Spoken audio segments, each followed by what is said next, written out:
It was 11:07 p.m. when the knock came, sharp, urgent, almost swallowed by the howling wind outside. I was curled up on the couch, trying to keep warm while my 2 children slept upstairs, unaware their world was about to change forever. My parents, stoic as ever, had already gone to bed, leaving me alone with my thoughts and the endless Montana blizzard hammering against the windows. I didn't think. I just acted. By the time I reached the front door, the cold had started creeping in through the cracks. I yanked it open and found a man, bloody, barely conscious, and collapsing into the snow on our porch. His coat was soaked in crimson, his breathing shallow, face twisted in pain. My instincts as a nurse kicked in. I screamed for my father, already pressing my fingers to his pulse. "Get back inside!" Dad barked, stomping down the stairs. "You don't know who he is!" "He'll die out here," I shot back. My mother appeared, lips pursed tight. "Me have children in this house, Heather," but I didn't care who he was. He needed help, and I helped him. I brought him in. I stitched his wound. I did everything right, everything a decent human should do. And for that, 30 minutes later, I was thrown out, me and my 2 children, into a Montana blizzard, with nothing but backpacks, a bleeding stranger barely able to stand, and a rusted, out sedan buried under snow. Because I chose compassion over fear, because I chose a man who needed help over the cold, heartless safety of my parents' judgment. Have you ever stood alone, punished for doing the right thing? Have you ever been made to feel like your empathy was a weakness? Leave a comment. Tell me your story. And if you've ever followed your heart even when it hurt, subscribe. This story is for you. Just 1 year ago, my life looked nothing like this. I was living in Denver, working full-time as a pediatric nurse at a clinic I loved, married to a man I believed in, and raising 2 beautiful children, Liam and Grace. We had a modest home, laughter in the halls, and enough hope to make the future feel bright. But betrayal has a way of burning everything down overnight. It started with the late nights. Then came the secretive texts, the canceled plans, the lies dressed up as business trips. I wanted to believe him. God, I wanted to. Until the day I checked our bank account and found it nearly empty. Turns out, James, my husband of 6 years, had been funneling money into a hidden account. For months. For her. A woman from his office, younger, flashier, with no kids and no stretch marks. When I confronted him, he didn't deny it. He just shrugged and said, "You've changed." As if that excused the lies, the theft, the destruction of a family. Within weeks, he was gone. No apologies, no support, just a cold, "You'll figure it out." With nowhere else to turn, I packed up our lives into the back of a borrowed SUV and drove my children across the mountains to my parents' house in rural Montana. From the moment I pulled into their driveway, I knew I was no longer welcome. My mother, Linda, opened the door with a sigh that said it all. "Didn't think we'd see you again." My father, Earl, a retired military man, nodded stiffly and muttered something about short term. The rooms felt colder than the snow outside. Rules came: fast dinner at 6, lights out at 9, no noise. No spoiling the kids. Liam, only 6, was scolded for laughing too loud. Grace, 4 and tender-hearted, was told to toughen up. Every day felt like I was being judged for my failures as a wife, a mother, a daughter. I searched endlessly for work, anything within driving distance. But Montana isn't a place with open arms for single moms and broken RA-some-As. And my parents made it painfully clear. We raised our kids. We're not raising yours. I swallowed my pride. I endured the looks, the silence, the shame. Until that knock on the door changed everything. And the bleeding man collapsed into my life like a match on gasoline. Every morning in that house felt like walking a tightrope with no net. One wrong step, a spill at breakfast, a tantrum over a toy, a laugh too loud, and my parents would pounce with their cold, clipped critiques. You let them run wild. Samantha, no wonder James left. You coddled him too. Their words weren't just sharp, they were poison. And my children were drinking it daily. Liam used to be fearless. He'd climb trees, build Lego kingdoms, and ask a million questions a day. But now, he barely spoke at the dinner table. His hands stayed folded, his eyes always darting to Grandpa's face to gauge if a joke would get him sent to his room. And Grace, my sweet, emotional Grace, she stopped asking me to sing to her at night. She didn't cry when she scraped her knee anymore. She just bit her lip and whispered, "Grandma says crying's for babies." It was like watching their spirits slowly evaporate in the cold draft of my parents' perfectionism. The irony, I'd lived through the exact same childhood. Earl Wilson believed in discipline over affection, in control over comfort. His version of love was providing food and shelter. Anything beyond that was unnecessary softness. Linda followed suit, running the house like a barracks. My emotions had always been too much. My dreams of becoming a nurse had been unrealistic.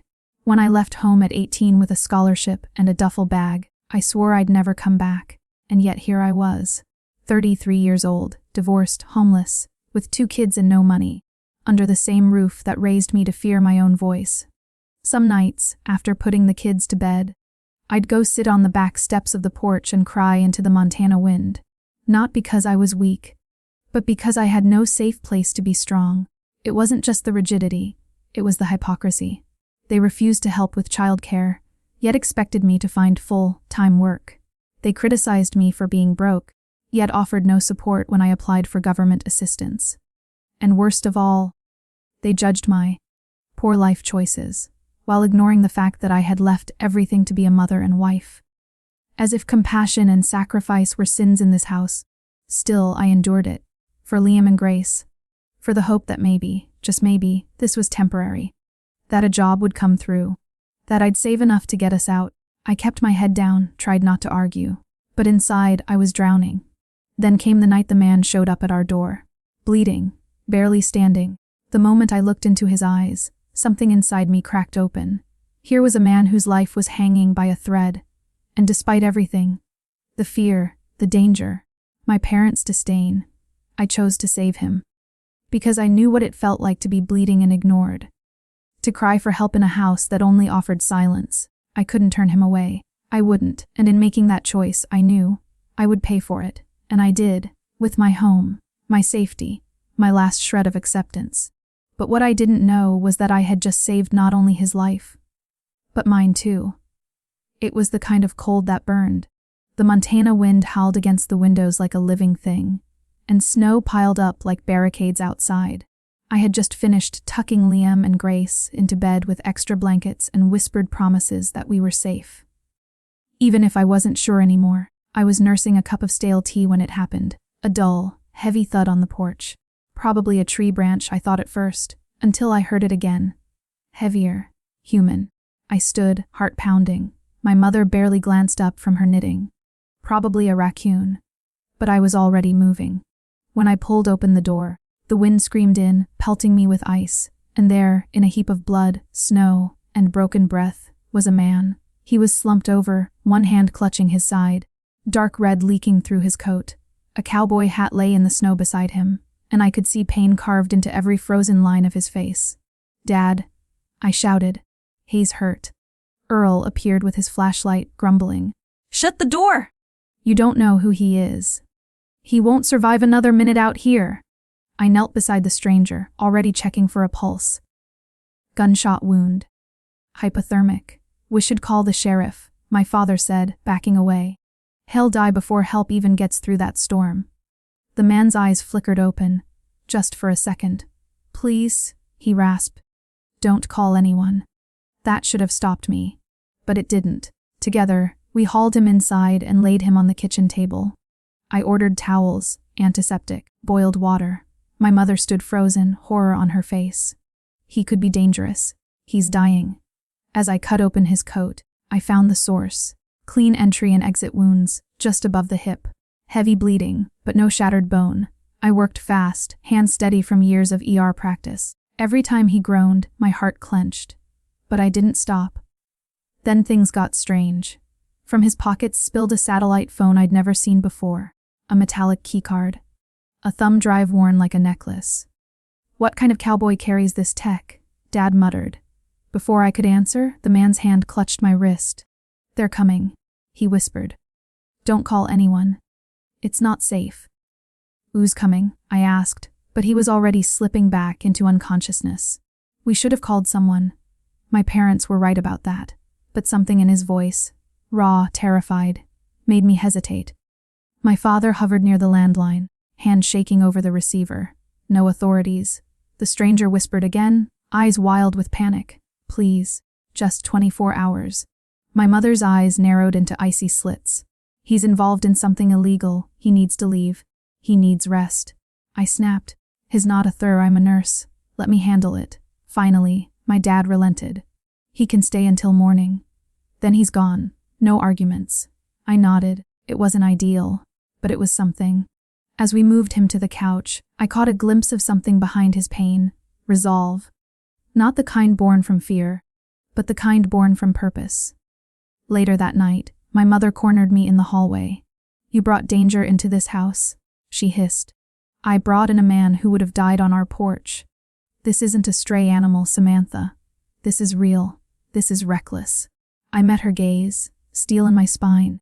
I won't teach my children to walk past someone who's bleeding and turn away. She stared at me. Then, softly, with venom in her voice, you always pick strays over family. That one sentence. It didn't just sting. It broke something open. Because it was true. I had always picked the wounded, the overlooked, the underestimated, and somehow I always paid for it. But this time, I had no idea just how much that choice would change everything. The next morning, frost still clung to the windows like claws. I had barely slept, dozing off and on in the armchair next to the couch where the stranger, Jackson, he'd finally whispered, lay covered in blankets, color slowly returning to his cheeks. I had kept him alive, stabilized, safe. But to my parents, that meant nothing. He needs to leave, my father said without even a good morning. Roads will be plowed by noon. He can barely stand. I protested, checking his bandages. If he walks now, that wound will reopen. That's not our concern, my mother cut in. We did our Christian duty. Now he's your problem. Christian duty. I snapped. Is that what you call offering shelter only until it gets inconvenient? Watch your tone? Earl barked. This is our house. I stepped between them and Jackson, who was trying, and failing, to sit up. He needs one more day. Then you can take him somewhere else. Linda said coldly. Let the professionals handle it. Jackson tried to rise. Please, don't argue. I'll go. You'll do no such thing, I said, helping him lie back down. You're not dying just to make them comfortable. That was when Dad said it. Heather, kitchen, now. I followed him, stomach in knots. What could possibly come next? This ends today, he said, voice low and cold. That man leaves. One way or another. You're asking me to throw a bleeding man into a snowbank, I asked. I'm asking you to use your head. He's a stranger. A stranger with a gunshot wound and no ID who doesn't want the cops involved. I've assessed the risk. I'm a nurse. You're a failure. My mother added, stepping into the kitchen. You brought this mess into our home, just like you did with James. You always make terrible choices, and you always expect us to clean them up. Their words landed like stones. Divorced, jobless, poor judgment. Too emotional. Namavef. And then like a knife. You always choose strays over your own family. I could have screamed. Instead, I whispered, what kind of family throws their daughter and grandchildren out in a blizzard for helping someone? We're not throwing you out, my dad said. You're choosing to leave. By choosing him. That's when I heard it. Small footsteps on the hardwood. Mummy. Liam stood in the hallway, pajama-clad, holding Grace's hand. Why are you yelling? Go back upstairs, baby, I said, forcing a smile. We're just talking. About the hurt man, Grace asked, eyes wide. My mother stepped forward. Yes. About the stranger your mother brought here without thinking of your safety. Don't, I growled, turning to her. Don't drag them into this. They're already in it. She replied, arms crossed. Because you put them in it. Something snapped. I'd been swallowing their disapproval my entire life. But this was the moment I realized they'd never see my compassion as strength, only weakness. And I was done. You want me gone? I asked, voice shaking. Fine. My father's face didn't change. You have 30 minutes to pack. He goes too. Jackson tried to rise. Don't do this. I turned to him. You didn't cause this. You just revealed it. We packed fast. Backpacks, clothes, diapers, snacks. I didn't have a plan. I barely had gas in the car, but I had my kids, and I had a choice. And I chose dignity. As we stood in the foyer, coats zip, bags slung over shoulders, my mother's final words landed like frostbite. "You'll regret this. You always pick strays over family." I didn't reply. I just opened the door, stepped into the snow, and let it close behind me. With that slam, a chapter ended. And a new one I never could have imagined, was just beginning. The snow was knee-deep by the time I shoved the car into gear and pulled away from the only home I'd ever known. The wind howled like a warning, and my hands trembled on the wheel, not from cold, but from the weight of what had just happened. Jackson lay slumped in the passenger seat, pale and sweating. Liam and Grace huddled in the back, wrapped in every blanket I could grab during our frantic departure. "Where are we going, Mommy?" Grace asked, voice trembling. "To town, baby," I lied. "We'll find a hotel, hot chocolate. It'll be an adventure." The tires spun. The car rocked, and then we were stuck, buried in a drift halfway down the unplowed driveway. No, I muttered, shifting between drive and reverse. Useless. The wheels screamed. We sank deeper. I rested my forehead on the steering wheel, fighting tears. No signal, no help, no plan. "We're stuck," I whispered.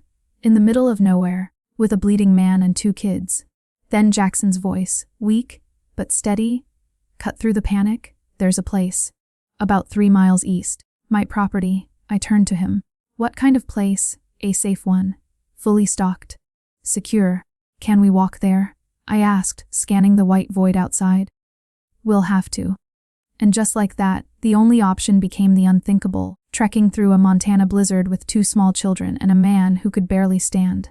We bundled up, scarves, mittens, layers on layers. I wrapped my thickest coat around Liam and tied a second scarf over Grace's mouth. Jackson insisted he could walk with help, though I could see every step cost him dearly. We moved slowly, cutting through snowdrifts and frozen wind, following Jackson's whispered directions. Every gust burned my cheeks. Every sob from Grace felt like a dagger.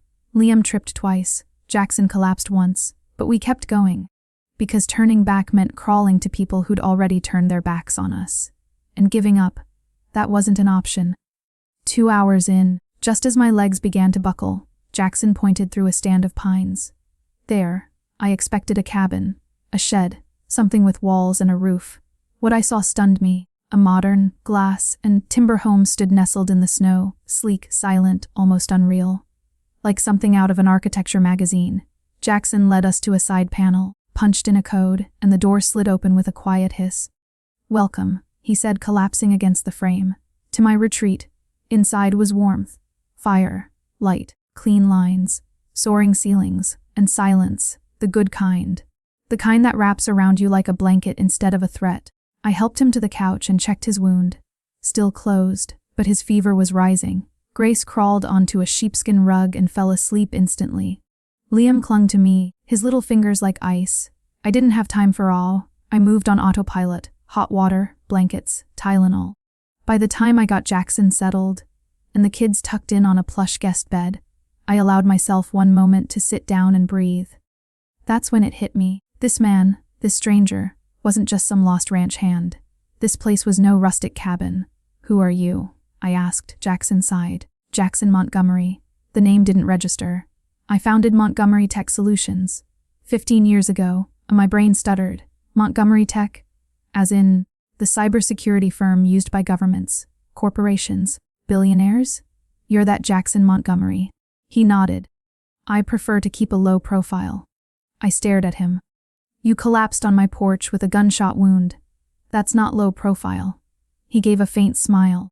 "Occupational hazard." I shook my head. "What were you doing out there?" "Inspecting this property. Someone tried to kill me. Industrial espionage." Long story. I didn't know what to say. I'd brought in a bleeding cowboy and ended up in the living room of a billionaire. "Why didn't you just call for help?" "I didn't know who I could trust," he said simply. "And I needed time. I was trying to get to this place." He reached for the satellite phone and made a call. Clipped phrases. Coordinates. Then he turned to me. "My security team will be here in 4 hours. We'll be safe." Safe. It was the first time I'd heard that word in weeks and believed it. While the kids slept, I moved through the kitchen like a ghost, making cocoa and checking supplies. Every cabinet was fully stocked. Every system modern, secure, efficient. Jackson didn't just have money. He had preparation. Later, we sat by the fire, the flames dancing across the timber ceiling. "You saved my life," he said. I shrugged. "I just did what anyone with a conscience would do." "No," he said, eyes meeting mine. "You did what most wouldn't."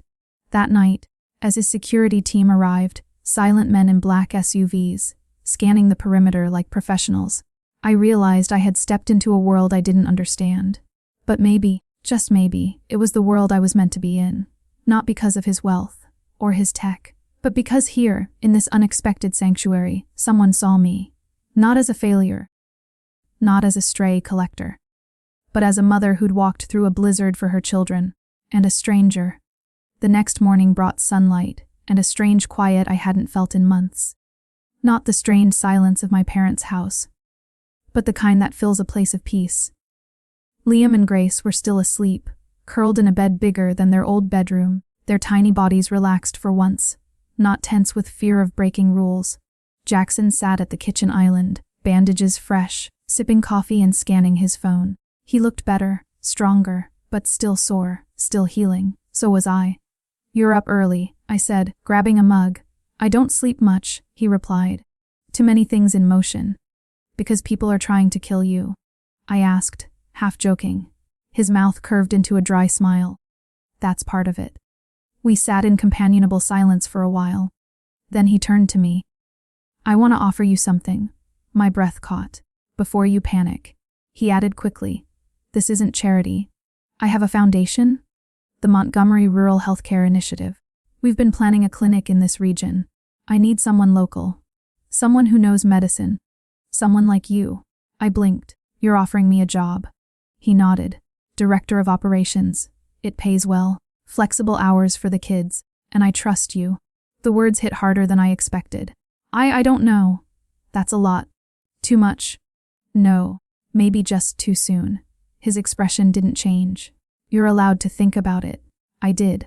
For hours. While Grace played with Jackson's dog, who had appeared from a side room like some silent guardian. And Liam asked 1,000 questions about the security team. By evening, I sat by the fire with Jackson again. The kids were asleep. The storm had passed. The world had shifted. "You said you trust me," I said quietly. "Why?" He didn't hesitate. "Because when I was dying, you didn't ask who I was.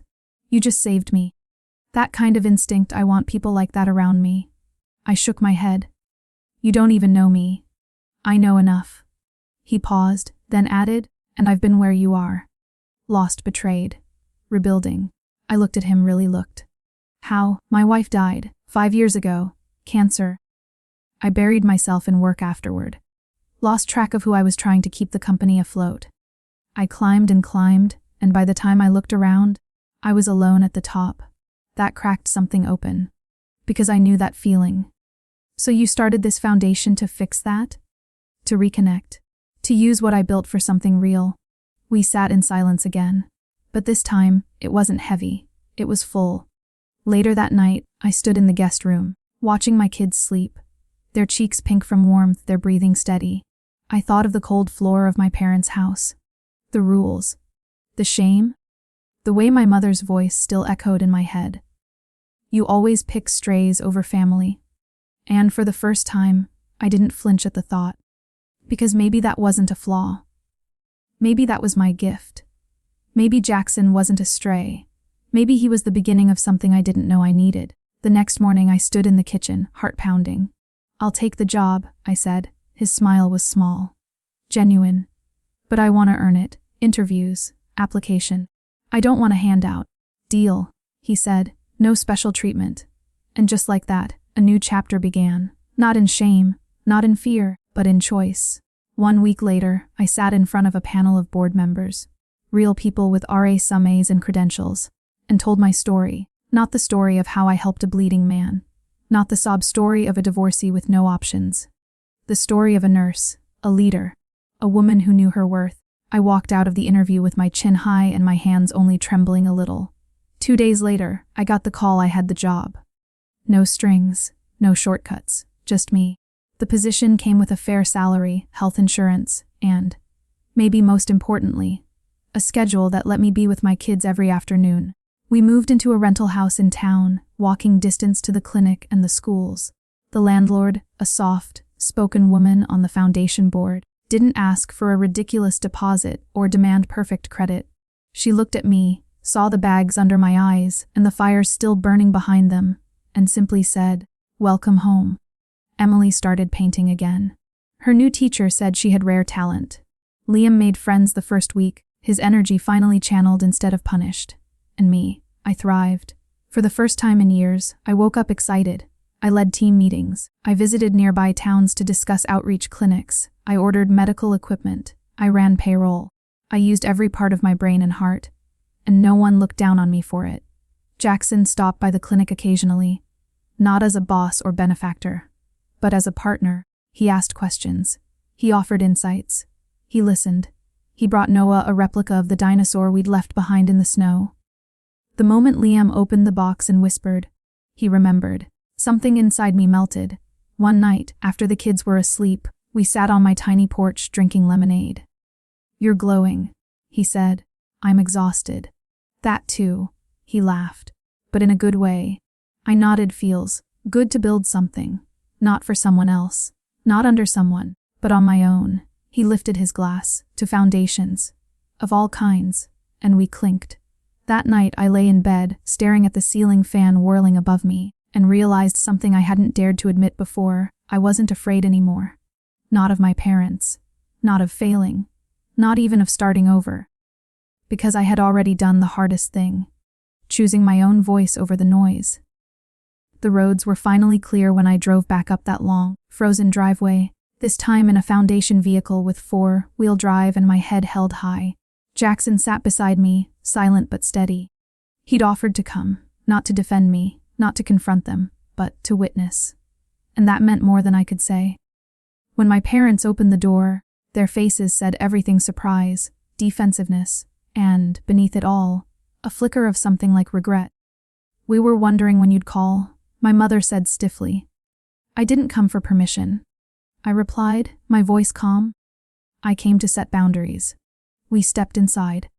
The house looked the same, but I didn't feel the same. I told them where I was living now, that the kids were thriving, that I'd taken a position directing a new healthcare initiative in town. I didn't mention Jackson's involvement. This was my win to claim. My mother's mouth tightened. My father just crossed his arms. Then he asked, "And this initiative, it's real?" I nodded. "Funded. Staffed. Making a difference." He looked at Jackson, suspicion etched across his face. "And him. I met him on a porch, bleeding. I helped him." That's where this began. And neither of them apologized. But they didn't argue either. It wasn't forgiveness. But it was something. As we stood to leave, my mother glanced toward the window. "The kids, they doing okay?" "They're better than okay," I said. "They're free." There was a silence then. A heavy, meaningful one. I didn't stay for coffee. I didn't try to fix what they had broken. But I walked out with my head high, my choices intact. And as we drove away, Jackson looked over. "You did well." "I did what I had to," I said, and I meant it. 6 months later, Liam and Grace laughed in the backyard of our rental house. Grace with chalk-stained hands, Liam building forts out of branches. The sun warmed my face as I sat on the porch, watching them play like kids who felt safe, free, whole. Jackson stepped out with 2 glasses of iced tea and a soft smile. "You thinking about that night again?" he asked. I nodded. "The night I opened the door, the moment everything changed. They say moments define us," he said. "I think that one saved us both." I turned to him. "You know, for a long time, I thought my empathy made me weak. That caring too much was why I always got hurt, why people like my parents or James could walk all over me. And now?" he asked. "Now I know it's my superpower." He smiled. "You picked a bleeding stranger over comfort. That takes guts." "No," I said, shaking my head. "It takes heart. And I'll never apologize for that again. Because I'm not just the woman who helped a cowboy in the snow. I'm the woman who built a new life with nothing but stubborn hope and a love too fierce to bury." My parents threw me out for being soft, but it was that softness that saved a life and rebuilt 3 more. And if that makes me the woman who always picks strays, then I'll wear that title with pride. Because sometimes the people we rescue us right back. Have you ever been punished for your compassion? Tell me in the comments below. And if this story reminded you that softness is strength, like, share, and subscribe. You never know whose life your kindness might change.